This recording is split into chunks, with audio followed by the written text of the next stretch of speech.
Tem mais coisa que dá para fazer, Ronaldo? Tem. Vamos ver aqui, ó. Já ouviu falar em sangria de freio? Sangria é quando começa a dar ar no sistema de freio e o freio começa a perder eficiência. Direto eles insistem em perguntar isso em prova. Eu particularmente duvido que quem pergunta isso lá saiba de fato fazer uma sangria. Pô, se começou a perder eficiência no sistema de freio, leva o carro lá para o mecânico fazer a sangria para você.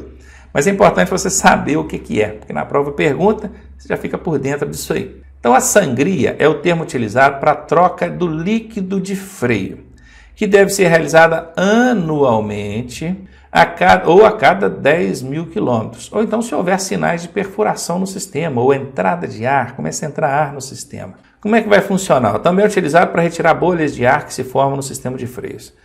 Como é que funciona o lance da sangria? Primeira coisa, vai retirar a roda do veículo, as duas rodas, tá? Aliás, as quatro, né? Porque tem que fazer nas 4 rodas. Mas aqui a gente está vendo só o lado de cá. Calçou o veículo com alguma coisa, pode ser aqui, colocou tijolos, né? Caixote, sei lá o que é isso. Alguma coisa para calçar o veículo aqui. Então, retire as 4 rodas do veículo. Está aqui. Próximo passo, aperte os parafusos do sistema. Segundo passo, você vai completar o fluido de freio. Vai lá, completa o terceiro passo, né? Completou, pronto, sistema cheinho. Bacana. Quarto passo, conecte uma mangueira no parafuso da sangria e num frasco.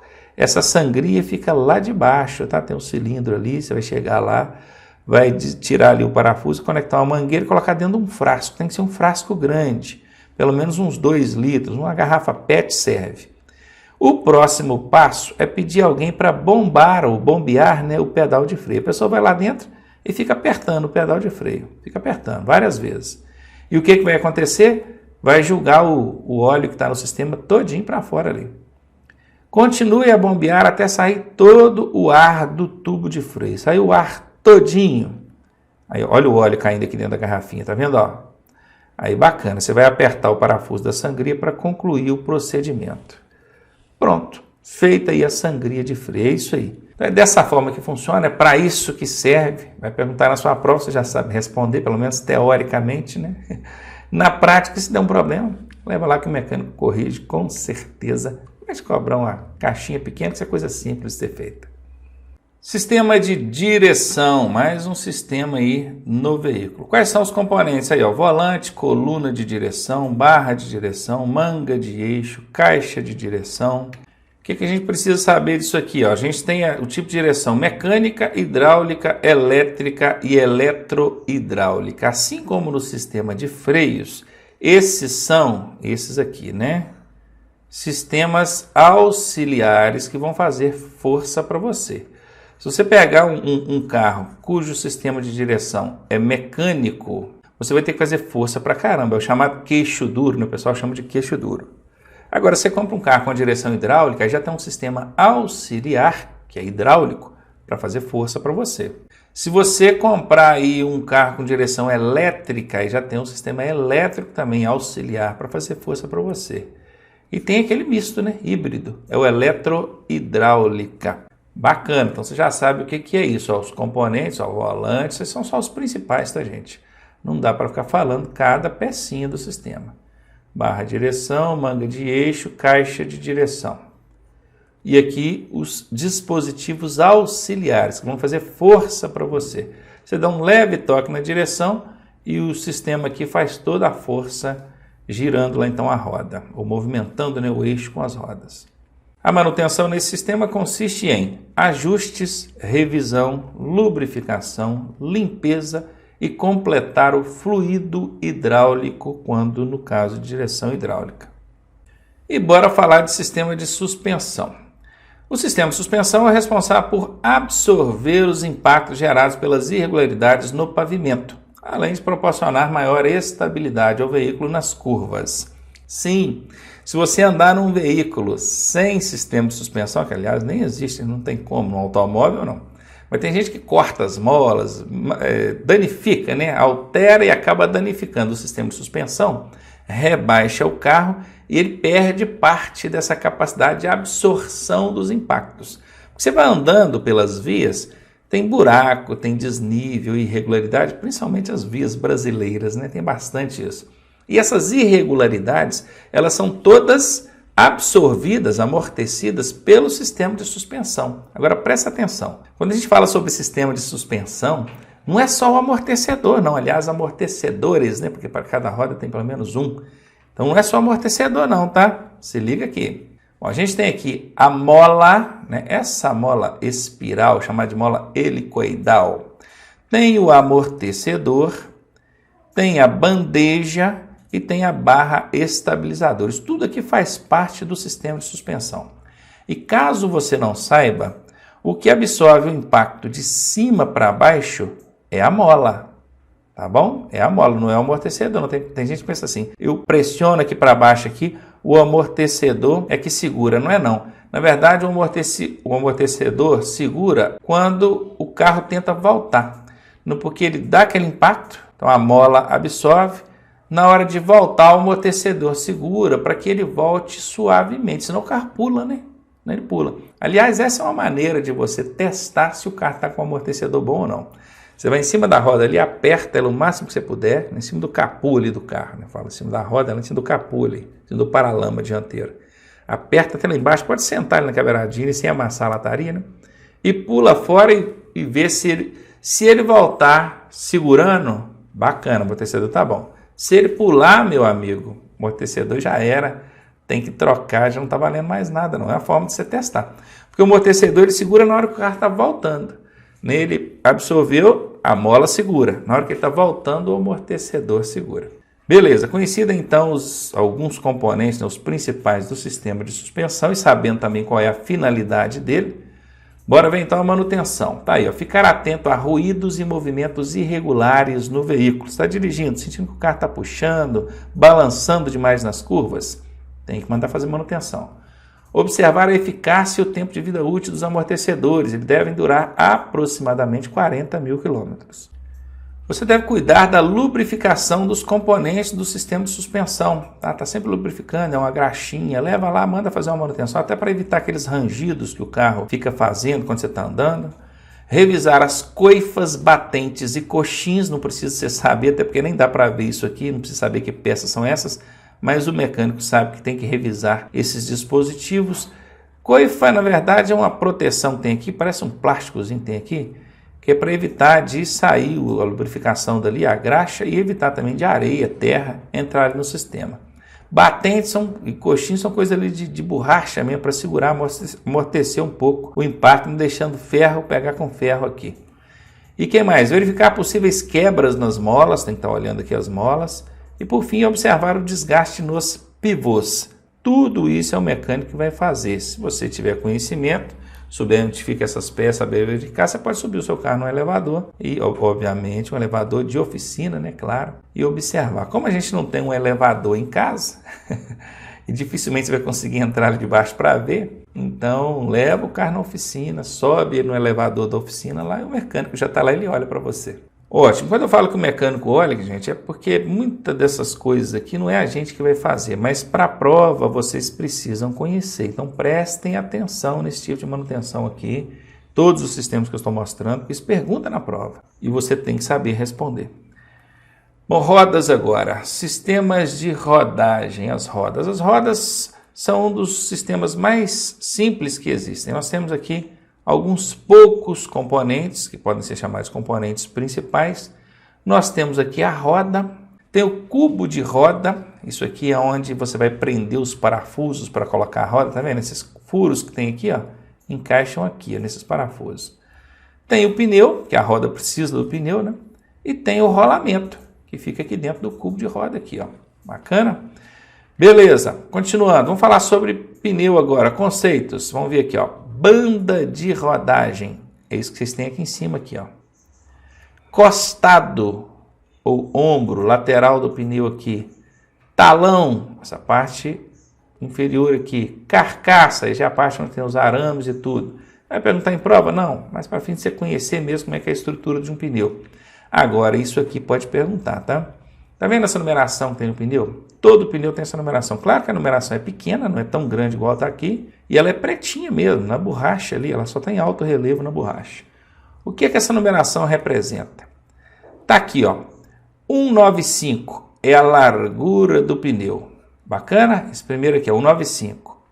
O 55 é a série do pneu. Normalmente o borracheiro pergunta, você quer o 65, o 75, o 55? Qual que você quer? É a série do pneu e ele vai determinar isso aqui, ó. Ó, viram aqui? A distância entre a roda e a banda de rodagem aqui. O R é para dizer se o pneu é radial. Hoje em dia você vai encontrar pneu radial para colocar em veículos, tá? Em automóveis.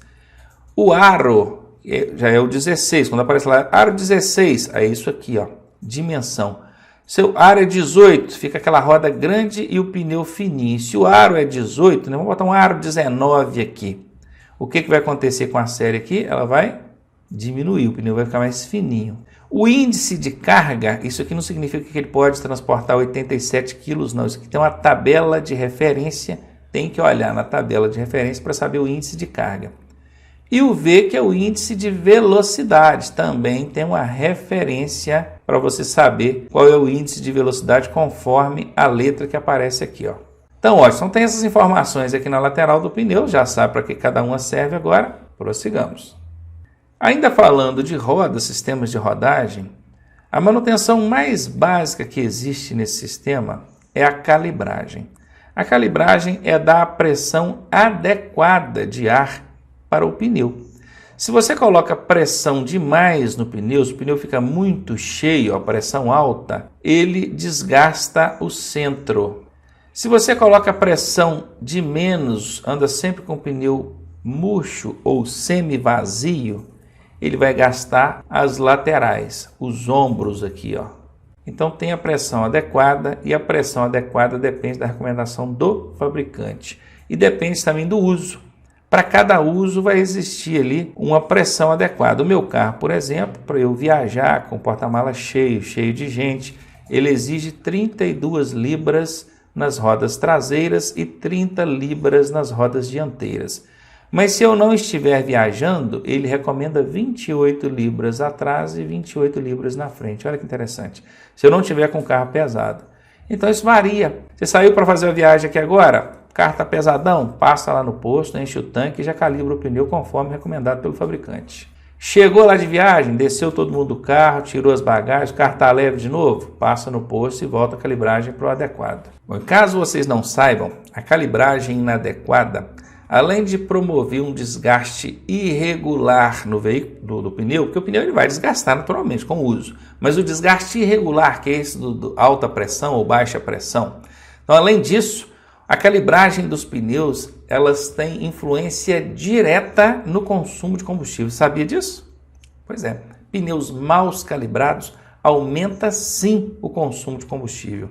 E gasolina no preço que está não dá para brincar, né?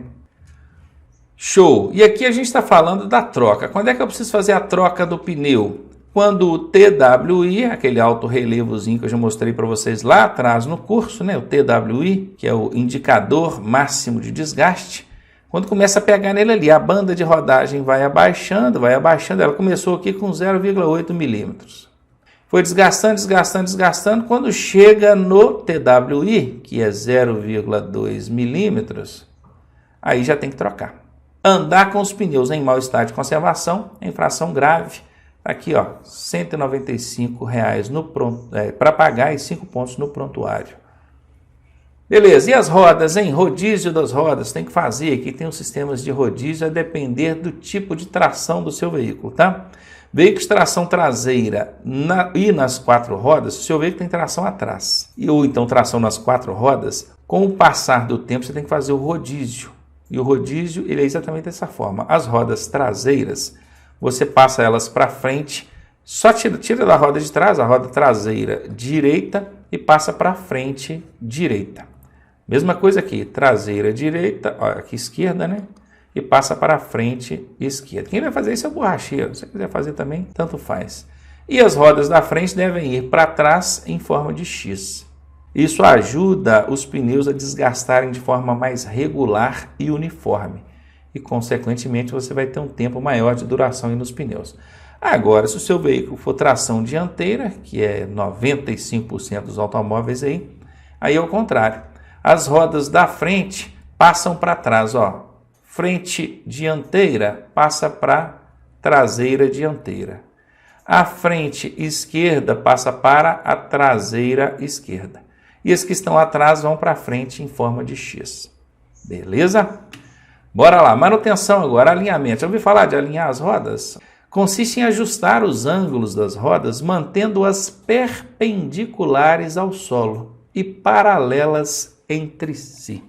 Isso aqui você vai sentir a necessidade quando estiver dirigindo e perceber que o carro está puxando para um lado e para o outro.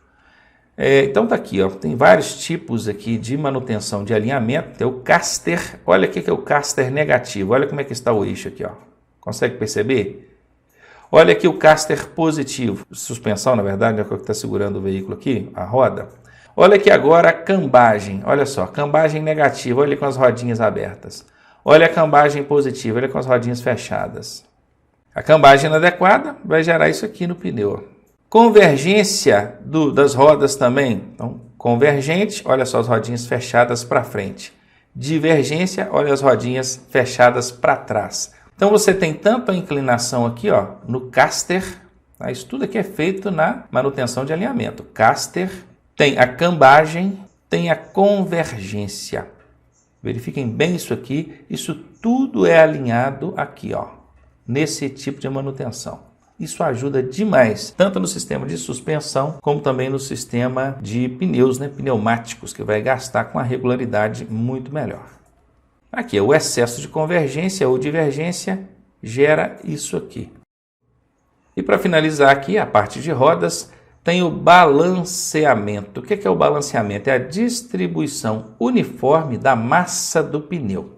Quando você coloca um pneu novo na roda, em algum ponto desse pneu, apesar dele ter sido construído com todo o carinho, com todos os recursos de engenharia, em algum ponto ele pode ter alguns gramas a mais de peso. E quando tem alguns gramas a mais de um lado, o que acontece? Imagina, ó, eu tenho uma roda, um ponto dessa roda é mais pesado. Então, no momento que esse ponto for subir, ó, eu tenho o eixo aqui, imagina a roda lá naquele aparelho lá, ó. No momento que essa parte pesada vai subir, ela sobe devagar, não é? Porque ela está pesada. Na hora que ela vai descer, ela vai subir devagar e descer rápido. Sobe devagar, desce rápido. Põe isso em alta velocidade. O que acontece? Viram aqui? E é isso que você sente aqui, olha na tela comigo. Falta de balanceamento provoca trepidação no volante do veículo. Você vai sentir isso aqui, ó, as mãozinhas tremendo. Então tem que fazer o balanceamento. O que o borracheiro faz? Esse equipamento aqui mostra qual é o ponto do pneu ou da roda que está mais pesado. Aí ele mostra, ó, tá aqui, está mais pesado. Quanto que está mais pesado? 30 gramas. Bacana. Ele pega um chumbo e bate do outro lado na roda, exatamente de 30 gramas o chumbo. O que ele fez? Equilibrou o peso. Na hora que essa roda for girar, que agora não vai ter mais esse problema de subir devagar e descer rápido. Então vai acabar com o problema de trepidação. Então, ó, alinhamento vocês viram, né? Caster, camber, convergência, tem que olhar tudo ali. E o balanceamento é a trepidação aqui no volante. Isso pergunta direto em prova, tenho certeza que não vai errar. Vamos falar agora sobre a carroçaria do veículo. Isso que vocês estão vendo aqui, a estrutura dele. A gente tem até alguns componentes principais aqui, ó, o teto, o painel do teto, o piso, os paralamas, né? Paralama traseiro, paralama dianteiro, o painel dianteiro e a carroceria, que é o semi-monobloco, ou um monobloco, pode ser chamado assim, é mais conhecido como monobloco. É diferente do chassi, daqui a pouquinho vocês vão entender o que é o chassi. Bacana, a manutenção nesse sistema é pintura, né? Com o tempo isso vai variar, amassa, arranha e limpeza, lavar, tem que lavar. Estrutura do veículo, a gente tem o monobloco, que é o que a gente viu na tela anterior agora, e o chassi. Olha a diferença aqui do monobloco para um chassi. Conseguiram observar? Nos automóveis, meu amigo, não tenha dúvida, é isso aqui que a gente vai ver, monobloco. Essa é a estrutura do veículo. Em veículos de maior porte, caminhonetes para cima, você já vai encontrar isso aqui, é o chassi. É nesses dispositivos aqui, nesses componentes, tanto o monobloco quanto o chassi, que fica a identificação obrigatória do veículo, a numeração do chassi. E essa numeração, ela é essencial para a identificação do veículo. Afinal, o veículo é identificado obrigatoriamente por meio dessa numeração, que é em baixo relevo aqui. Com o passar do tempo, olha o que acontece com essa numeração. Olha o sinalzinho do rapaz aqui, ó, negativo, não está bom não. Agora aqui sim, a numeração do chassi depois de revitalizada. Aí ficou bacana. É você que faz isso? Não. Isso tem as oficinas especializadas e autorizadas para fazer isso. Não é qualquer oficina que faz nada, ela tem que ser autorizada pelo Detran. Senão o camarada chega aqui, ó, onde tem esse número todo danificado aqui, ele simplesmente vai e altera. E alterar o número do chassi é crime, tá? Isso dá um problema danado. Então a revitalização da manutenção do chassi é importante. Vamos agora falar do sistema de escapamento. Esse sistema tem as funções de expelir os gases, filtrar os gases, abafar os ruídos. Os principais componentes são o silenciador, vamos começar aqui da frente, né? Tubo dianteiro, flexível, que é esse dispositivo aqui, o catalisador, vocês já ouviram falar muito dele, falamos principalmente na parte de meio ambiente, então nós falamos muito. O catalisador ou conversor catalítico é aquele que recebe os resíduos resultantes da queima do combustível, faz um tratamento químico aqui, uma conversão de gases altamente tóxicos em gases não nocivos ou menos nocivos à vida humana. Tem aqui o silenciador intermediário, é o primeiro abafador de ruído que tem, porque aqui dentro tem uma barulhada danada, né? Um motor gritando aqui, ó, queimando, explodindo combustível. Esse primeiro silenciador segura aí bastante. Tem o tubo intermediário, que é o finalzinho já, e por fim o silenciador traseiro. Esse aqui, hoje em dia, nos automóveis, você tem nesses dois dispositivos, o silenciador intermediário e o traseiro final aqui, você abafa praticamente 100% dos ruídos. Você anda com um carro hoje, o que você escuta são os pneus pegando no chão, no pavimento. Porque o motor mesmo você praticamente não escuta trabalhando. Por quê? Porque esses dispositivos abafam praticamente todo o ruído, 99% do ruído gerado do funcionamento do motor. É importante estar sempre observando a manutenção nesse sistema, né? Se está escutando barulho é normal, porque o sistema de abafamento de ruídos ele já está danificado. Então tem que trocar. Esse sistema de escapamento, ele vai trocando por partes, você não precisa trocar ele todo não. A depender de onde foi o problema, você troca. Bom, aqui está, ó, artigo 230, inciso 11 do CTB. Ó, conduzir veículo com descarga livre ou então com silenciador de motor de explosão defeituoso, deficiente ou inoperante é uma infração de trânsito grave, 5 pontos no prontuário, R$ 195 de multa para pagar. Então, já está ligado aí, né? Estão falando aqui só do silenciador, tá? Problemas comuns agora em relação ao funcionamento do veículo. O que acontece? A pessoa vai ligar o carro, acontece e às vezes ela não sabe por quê. Problema número 1. Ao acionar a chave de ignição, o motor de partida gira, mas o motor principal não funciona. Que problema pode ser esse, hein? Falta de combustível, mau funcionamento do sistema de alimentação. Porque se o motor de partida, aquele motorzinho elétrico, girou, é porque tem energia elétrica. Então o problema não é na bateria. Virou a chave, ele fez barulhinho? É porque o motor de partida está trabalhando. Então ele está tentando, está impulsionando o motor principal, e o motor principal não quer funcionar. Por quê? Não está chegando combustível lá. Então a primeira suspeita, se o motor de partida funcionou, é porque tem eletricidade. E o motor não ligou, o motor principal não ligou, é porque falta combustível. Ou então tem algum problema no sistema de alimentação que não permitiu que o combustível chegasse lá no motor para ele funcionar. O segundo principal problema aí na hora de ligar um carro é quando você aciona a chave de ignição, o motor de partida não gira. Aí aquele motorzinho elétrico, motor de arranque ou motor de partida, ele não gira. Ele não gira por quê? Mau funcionamento do motor de partida, falta de carga na bateria, ou então problemas com o acionamento da chave de ignição. O problema às vezes pode estar na própria chave de ignição. Bacana? Pegou aí? Isso aqui cai em prova, tá, gente? Presta atenção nesses dois problemas aqui, ó. Esse primeiro, qual que é o problema? Esse aqui. E o segundo, qual que é o problema? Esse aqui. São problemas, né, na verdade. Aqui nós temos duas possibilidades. Aqui nós temos três possibilidades de problemas que resultaram nisso aqui, ó. Bora agora falar de veículos de duas rodas para a gente finalizar com essa parte mecânica. Primeira coisa é o checklist top 20. Quais são os 20 itens que a gente tem que verificar na motocicleta, hein?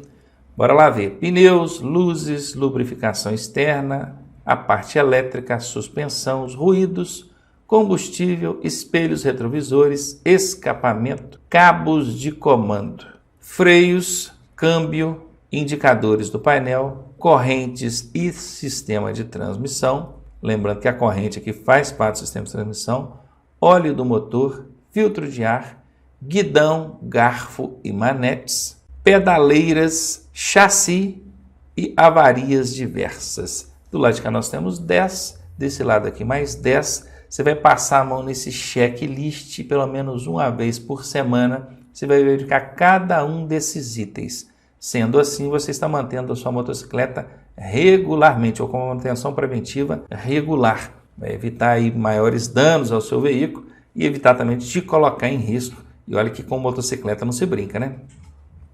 Falando da calibragem dos pneus das motocicletas, que também é um tipo de manutenção bem básica, você vai calibrar pelo menos uma vez por semana e os pneus devem estar frios na hora da calibragem, tá bom? Evite de fazer uma longa jornada com a motocicleta, viaja lá 20, 30, 40, 50 quilômetros no asfalto, sol quente, aí vai e para, quer calibrar o pneu, aí não dá, né? O pneu tem que estar frio. Já feito uma viagem, chegou no posto de gasolina, vai tomar um café, vai no banheiro, deu uns 10 minutos, você volta e calibra os pneus. Sugere-se entre 28 e 30 libras, 28 na frente, 30 atrás. Observar se contém a indicação no pneu, porque o próprio pneu já costuma trazer a informação de qual é a calibragem adequada. Em via pavimentada, você vai circular em via pavimentada, asfaltada, pode usar uma pressão menor. Agora, se for em via não pavimentada, em razão da menor aderência, use então uma pressão maior. Lembrando que a calibragem incorreta, além de diminuir o tempo de vida útil dos pneus, vai fazer que você gaste aí mais do que normalmente gastaria com troca prematura de pneus, compromete a pilotagem e coloca em risco os ocupantes da motocicleta. Pneus de motocicletas também tem TWI, Ronaldo? Tem, que é o Tread Wear Indicator, que é o indicador de desgaste do pneu. Já falamos tantas vezes do TWI durante o nosso curso. Nenhuma vez eu mostrei aqui o significado dele em inglês, né? Porque isso é uma sigla em inglês. Por quê? Porque não interessa. Na prova não vai perguntar o que significa TWI. Vai perguntar o que é. O que é o TWI? É o indicador de desgaste do pneu. Ele na moto também tem. Aqui do lado, ó, não sei se vocês conseguem ver. Certamente não vão conseguir, não. Mas aqui tem a letra T. Aqui tem a letra W. Ó, e aqui tem a letra I. Está do ladinho do pneu aqui em alto relevo, ó. Então, você olha do lado do pneu, achou o TWI, você pode seguir na direção que você vai encontrar aqui, ó, o alto relevo. Ó. Viram? Entre os frisos aqui. Bacana. Chegou no TWI, tem que trocar o pneu, vocês já sabem disso. Necessário substituir o pneu quando a banda de rodagem atinge esse indicador. Lembrando que é proibido o uso de pneus reformados, remoldados ou recapados em ciclomotores, triciclos, motonetas, motocicletas, além de rodas com trincas e deformações. Onde você vai encontrar essa informação? Resolução 58/2004 do Conselho Nacional de Trânsito. No automóvel, você pode usar pneu reformado. Na motocicleta, não, tá? É proibido. Fica ligado nisso aí. Funcionamento. Vamos observar então a questão do funcionamento. Lanterna traseira, placa de identificação e a iluminação da placa, obviamente. Setas traseiras. Na frente, você vai observar farol e setas. Então, verifique se estão funcionando, luz alta e baixa, e se estão ajustadas corretamente. Verifique se elas estão todas funcionando, as setas aqui. Lembrando, meus amigos, que motocicleta tem que andar com farol aceso de dia e de noite. Andar com o farol apagado, mesmo que seja por motivo de estar queimado, vai te dar uma multa gravíssima e suspensão do direito de dirigir. Então, não brinca com isso não, tá? E a manutenção aqui também, na parte aqui de correntes, kit, coroa e peão, vai acontecer da seguinte maneira: limpeza do kit, ajuste da corrente e lubrificação. Nesse momento aqui ele está limpando. Você consegue também fazer o ajuste da corrente, tem o lugar certinho para você fazer o ajuste, e lubrificar. A corrente lubrificadinha, ela vai evitar o desgaste prematuro, vai evitar ficar fazendo barulho e ruído na motocicleta e você vai ter um funcionamento muito melhor. Lembrando que a corrente, falta de lubrificação na corrente, interfere no consumo de combustível da motocicleta também, tá? Não esquece disso não. E aí, o que acharam da parte mecânica? Bastante coisa, não é? Pois é.